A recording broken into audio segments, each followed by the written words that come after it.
তার জান, মাল, তার পরিবার, বাপ মা, ভাই বোন, স্ত্রী, ছেলে মেয়ে, এর চেয়ে যদি বেশি ভালো না বাঁচতে পারে তাহলে প্রেমই বুঝে নাই। সে বলে প্রেমই করে নাই। আর তোমরা যে আমি তোমাকে কয়ে লাভ নেই, আমার যে প্রেম লটর বটর প্রেম, কারণ আমার জীবনের থেকে আমি মুর্শিদকে বেশি ভালোবাসতে পারবো না। আমার জীবনের থেকে, আমার ধন সম্পত্তিতে বেশি মুর্শিদকে ভালোবাসতে পারবো না। কিন্তু এই পারবো না, এটা হলো আমার ইচ্ছা, কিন্তু তার ইচ্ছা না। যে তার ইচ্ছা গ্রহণ করতে যাও, প্রত্যেকটাই তোমার ছাড়তে হবে। কেন? তোমার ইচ্ছার মধ্যে শয়তান আছে। তোমার কেন এমনি কুলুষিত মন, কুলুষিত মন যা ইচ্ছা তাই করতে পারে, কিন্তু কুলুষিত মুক্ত মন সে যা ইচ্ছা তাই করতে পারে না। পারে বাবা? পারে না। এই আমাদের মধ্যে, আমাদের থেকে জাহাঙ্গীর বাবার এই হলো ডিফারেন্স। আমি যা ইচ্ছা তাই করতে পারি, বাবা জাহাঙ্গীর যা ইচ্ছা তাই করতে পারে না। পারে না তা না, তা না, সেটা না। তখন তার হয়ে যায়, যখন তার হয়ে যায় তখন তার ইচ্ছাই থাকে। নিজের ইচ্ছা তখন কোরবানি হয়ে যায়। ইচ্ছার ইচ্ছা থাকে না। আর ইচ্ছার যদি ইচ্ছা থাকে তাহলে কোরবানি হইবা কিভাবে? গরু কোরবানি দিয়া তুমি কোরবানি করে হারাইলা, ও মা গো মা, কি কয় বেটায়। এখন তোমাদেরকে বলি, বাবা তুমি খাইলে কি আমার পেট ভরবো? হ্যাঁ, তোমরা খাইলে আমার পেট ভরবো? আমি খাইলে কি তোমাকেও পেট ভরবো? তাহলে এইটা বুঝো, এইটা বুঝো না।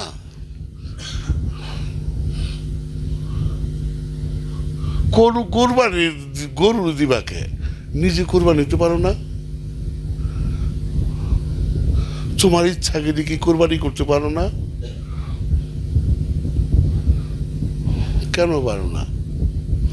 তুমি যে প্রত্যেকটা মুহূর্ত তুমি তোমার স্বার্থের মূর্তির পূজা করো, তোমার লোভের মূর্তি পূজা করো, করো না?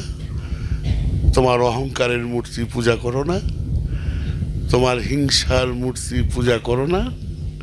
তোমার গীবতের মূর্তির পূজা করো না?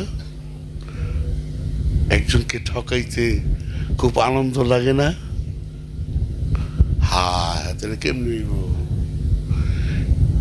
আল্লাহ বলছে এই মূর্তিগুলি ভাঙ্গা ফেলতে, রাধাকৃষ্ণ না। আচ্ছা, ওই সেদিনকে আমরা আলাপ করছি যে আজ সমাজ জাতিকে যে ধ্বংস করলো, হ্যাঁ, কিন্তু আজ সমাজ জাতিরও অনেক আগে হিন্দু ধর্ম, সনাতন ধর্ম, তাহলে আল্লাহ কেন তাদেরকে ধ্বংস করলো না? তারা তো মহাদেব, রাম, সীতা, লক্ষ্মী, দুর্গা, কে না আছে, এখনো চলছে সেই পূজা। এদের কেন ধ্বংস করলো না? তাহলে আজ সমাজ জাতি তারা তাহলে কোন মূর্তি পূজা করলো যার জন্য ওনাদেরকে ধ্বংস করে দিল আল্লাহ নিজেই? তোমার কোরআনই সাক্ষী দিচ্ছে। এটা আমার কথা না, তোমাদের কোরআনের কথা। সেই মূর্তিগুলি হইল তোমার স্বার্থ একটা মূর্তি, তোমার লোভ একটা মূর্তি, তোমার অহংকার একটা মূর্তি, তোমার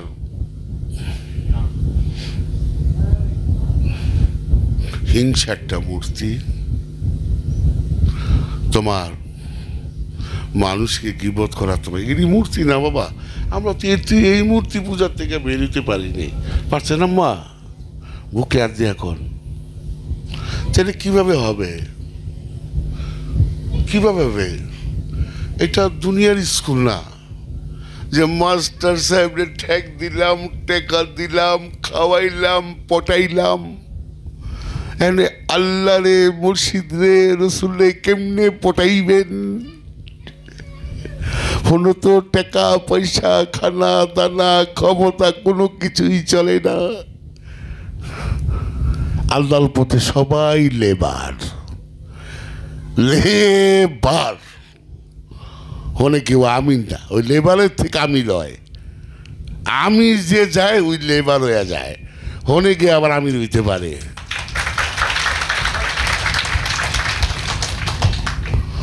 কথাটা বুঝছ? বড় বড় রাজা বাদশারা কি আমাদের দেশেই তো অনেক সাক্ষী যারা আসছে। আসলে আরেকটা কথা মনে হইলো বাবা, একটু কই, যে তাবলিগ করি যারা, এখন তাবলিগ সেই ব্যক্তিই করবে যে নিজে হেদায়েত প্রাপ্ত। যে হেদায়েত প্রাপ্ত সে আরেকজনকে হেদায়েত করতে পারে, যে রিজিক প্রাপ্ত সে আরেকজনকে রিজিক দান করতে পারে।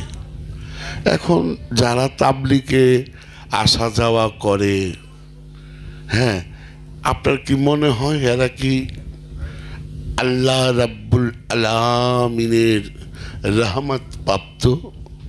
আমি তো দেখি সব ওই যে কি জানি কয়, নেশাখোর, বাবাখোর, ফেন্সিখোর, হেরোইনখোর, এরা দিয়ে সবাই তাবলিগে যায়। তাবলিগ তো এইটা না বাবা, তাবলিগ হইল তুমি তোমার ভিতরে তোমারে খুঁজো, আগে এই তাবলিগটা পূরণ করো। এই তাবলিগটা হইলে তাইলে তুমি বাইরে তাবলিগ করবার উপযুক্ত হইলা। মানে আমি তাবলিগে গেছি 40 দিনের চিল্লায়, আমার বাপ মা পাঠাইছে আমারে, যে আমি বলে ক্রেক হয়ে গেছি, নেশা খায় আমি ক্রেক হয়ে গেছি, আল্লাহ তাবলিগে গেলে আমি ভালো হয়ে যাবো গা। ওই লোক নেশাখোর লোক, সেন্স মানে নেশা করতে করতে তার মাথার তার ছিঁড়ে গেছে গা, ওই তার ছিঁড়া লোক গেছে তাবলিগ করবার, ওই তাবলিগ করবার গেছে না, তাবলিগে গেছে। এটি তো আমার একটু জানবার শখ। তাবলিগ করছে খাজা বাবা, তাবলিগ করছে বড় পীর সাহেব, তাবলিগ করছে আমার রাসূল পাক সাল্লাল্লাহু আলাইহি সাল্লাম, এরা তাবলিগ করছে, বাবা জাহাঙ্গীর তাবলিগ করছে। কিন্তু হ্যাঁ হ্যাঁ, এই ইলিয়াস মেয়থির তাবলিগ আর খাজা বাবার তাবলিগ, হ্যাঁ, এটা যদি আপনি এক করে হালান তাহলে আপনার চেয়ে বড় ছাগল আর একটা নাই।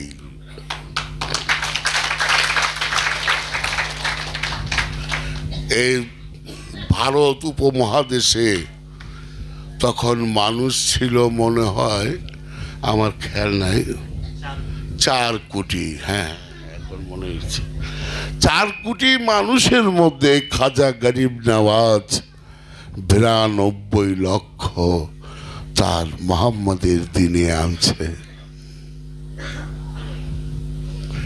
এইটা ছিল তাবলিগ, বুঝছো বাবা? আর যে তাবলিগ দেখাইতেছে, এই তাবলিগ দিয়ে যদি আল্লাহ পাইতেন তাইলে বহু আগে পায়ে গেছেন গা, বহু আগে পায়ে গেছেন। এই তাবলিগ কি কমু কন বাজান? এখন ইলিয়াস মেয়তির দর্শন, হ্যাঁ ইলিয়াস মেয়তির দর্শন এখন মানুষের হৃদয়ে ঢুকাই দিছে।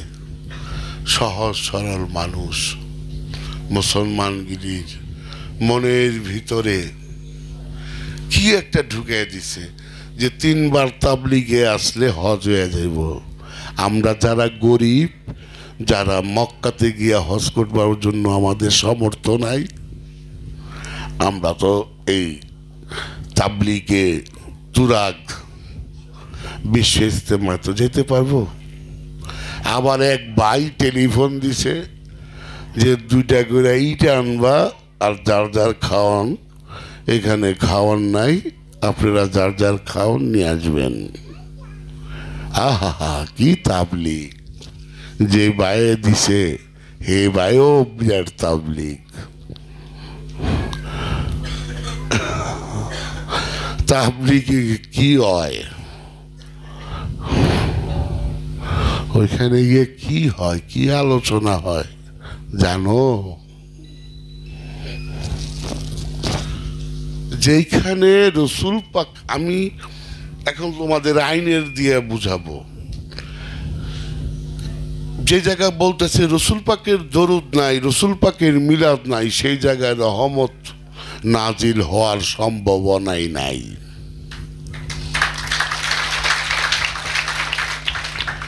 যেই জায়গায় রসুল পাক সাল্লাল্লাহু আলাইহি সাল্লামের মিলাদ নাই, দরুদ নাই, সেটা আপনারা কি করে ভাবেন ইসলামের অনুষ্ঠান? বাবা, এটা ইসলামের অনুষ্ঠান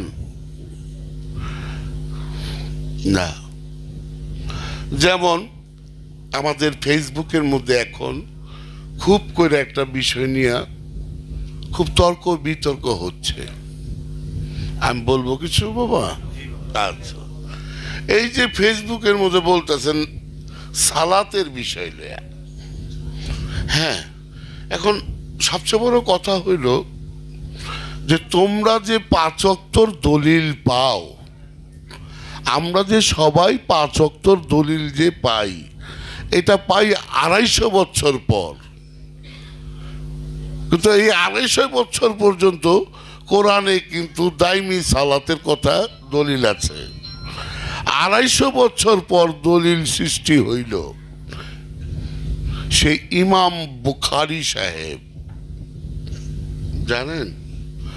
এই হাদিস প্রথম সংকলন করেন ইমাম বুখারী সাহেব। কিন্তু এই হাদিসের জন্ম তোমরা যেভাবে ভাবো মনে হয় রসুল পাকের সাথে সাথে, না, এখানে 250 বছর পর ইমাম বুখারীর জন্ম হয়। এখন আমার একটা প্রশ্ন এই আলোচনার মধ্যে ফেসবুকে, যে রসুল পাক সাল্লাল্লাহু আলাইহি সাল্লাম ওফাতের 120 বছর ক্ষমতায় ছিলেন উমাইয়ারা, 120 বছর পর উমাইয়ারা যখন ক্ষমতায় ছিল, 120 বছর পর আব্বাসিয়ারা তাদেরকে তাড়াইয়া দেয় ওইখান থেকে, দিয়ে তারা ওই জায়গাটা দখল করে নেয়। হ্যাঁ, তা ওনারা দখল করার 150 বছর পর ইমাম বুখারীর জন্ম, তাই না বাবা? ইমাম বুখারীর জন্ম। আচ্ছা, ইমাম বুখারী উনি একজন বুজুর্গন লোক, এতে আমার কোনো সন্দেহ নাই। হ্যাঁ, কিন্তু কথা হইল ওই আপনার ইমাম বুখারী সাহেব তো উমাইয়ার শাসন 120 বছর দেখে নাই। বুখারী সাহেব উমাইয়ার যে 120 বছর যে উনি শাসন করলো রসুল পাকের ওফাতের পর, তারপর এদেরকে তাড়াইয়া দিয়ে আসলো আব্বাসিয়ারা। 150 বছর পর, 150 বছর পর তারপর জন্ম নিল আব্বাসিয়া, এই যে কি বলে ইমাম বুখারী সাহেব। আচ্ছা, ইমাম বুখারী সাহেব আপনারা কি জানেন? ফেসবুকে একটু দেন, ভূগোলে যান, যাই আপনি একটু চেক করেন, আমাকে একটু পরীক্ষা করেন। হ্যাঁ, আমি চাই প্র্যাকটিক্যাল, বাবা জাহাঙ্গীর আমিও প্র্যাকটিক্যাল, তার চেয়ে ডেঞ্জারাস প্র্যাকটিক্যাল, এটা কোয়া ঠিক না। হ্যাঁ, একটু শ্বাস দিয়ে দেখেন, কি জানি বলতেছিলাম বাবা, হারাই গেছি। ইমাম বুখারী উনি কতদিন এই দুনিয়াতে বেঁচে ছিলেন? উনি বেঁচে ছিলেন ৬০ বছর। উনি বেঁচে ছিলেন ৬০ বছর, তার মানে আজ থেকে ১২৫০ বছর আগে। আম্মা, ১২৫০ বছর আগে উনি জন্মাইছিলেন, তাই না? কে জন্মাইছে জানি? ইমাম বুখারী। হ্যাঁ, যে বাবা ইমাম বুখারী কতদিন বেঁচে ছিল? ৬০ বছর। আচ্ছা আচ্ছা, হাদিস সংকলন করছেন উনি কত বছর জানো? জানলে বলো, আমিও তোমাদের মতো একজন। 11 বছর।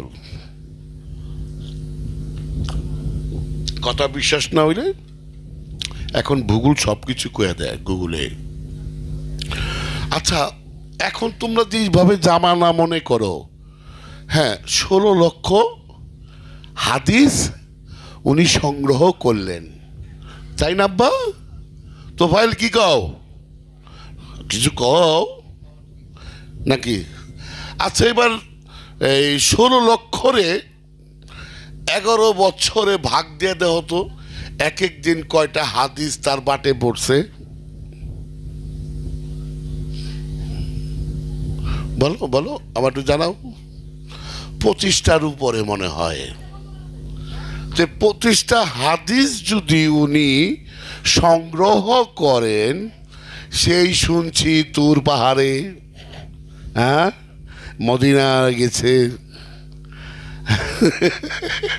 বাবারে, এখন তো আর লেটেস্ট জামানা না। মনে কর এইখান থেকে তুই আইটা পঞ্চগড় যাবি, এরকমই পথটা ছিল নাকি বাবা? এরকমই ছিল না? তাহলে 11 বছর যদি 25টা করে হাদিস হয়, যেমন মনে কর আইটা যাইতেইব হেন থেকে পঞ্চগড়, একটা হাদিস সংগ্রহ করবা গেছে, আরেকটা গেছে তোমার মনে করো সিলেট, আরেকটা গেছে পার্বত্য চট্টগ্রাম, আরেকটা গেছে খুলনায়। সব তো এক জায়গায় না। হ্যাঁ, প্রতিদিন 398টা। ও আচ্ছা, কি করে রয়েছে 398টা হাদিস সেই জামানায় খোঁজ কইরা ইমাম বুখারী সাহেবে। আবার উনি ভক্তি দিয়া বলতেন রসুল পাকের রওজায় যে আমি কি আপনার বান্দার জন্য কি এই হাদিসটা লিখবো? এই ইমাম বুখারী সাহেব রে অনেক প্রশংসা করছে এই সালাফিরা, এই ওয়াহাবিরা, এই বাটালবিরা খুব প্রশংসা করছে, জানো? উনি কিন্তু একটু হাদিস রসুল পাককে না জিজ্ঞাসা করেন নাই, কিন্তু উনি কি একবার জানছে যে রসুল পাক বলছে হ্যাঁ এটা লেখো? উনি বলছে লিখবো, উত্তর তো পায়নি। উত্তর তো পাইছি ওই লোকের, উনি তো দর্শনপ্রাপ্ত লোক না। আরবি জানলেই যে দর্শনপ্রাপ্ত হবে তা তো না, তা তো না। আগে মানে তোমরা কি জানো কোরআনে হাফেজের মূল্য কখন? এই জামানায় মূল্য নাই, মূল্য ছিল মুহাম্মদের সময়। মুহাম্মদের সময় তখন কাগজ ছিল না, কোরআন বাইন্ডিং ছিল না। ওই কোরআনে হাফেজ যারা ছিল, ওই হাফেজের আর বর্তমান হাফেজ ওরে দেখলে কি মনে হয় ওই আল্লাহর হাফেজ? ওই হাফেজ এই হাফেজ না বাবা। ওই হাফেজ যদি এই হাফেজ দিয়া বর্তমান মাদ্রাসাতে যারা হাফেজ হয়, এই হাফেজদের যদি তাদেরকে বিচার করো, তুমি ভুল করবা, আর কিছুই না বাবা। এরা ছিল খুব সূক্ষ্ম জ্ঞানী, খুব সূক্ষ্ম জ্ঞানী। মুসলমানদের একটা যুদ্ধের মধ্যে বুঝছো 500 তোমার কোরআনে হাফেজ শহীদ হয়, কিন্তু সেগুলি ছিল প্রত্যেকটা মানুষের মাইন্ডে, এটা লেখা ছিল না বাবা, বুঝছো? আমরা কিন্তু আমাদের নিজস্ব যাদের কাছে ছিল আমরাই তাদেরকে ধ্বংস করে দিছি। এদেরকে ধ্বংস করে দিয়া আমার যে ইচ্ছা, আমার যে মত, আমি সেটাই প্রকাশ করছি। জয় গুরু, জয় গুরু বাবা।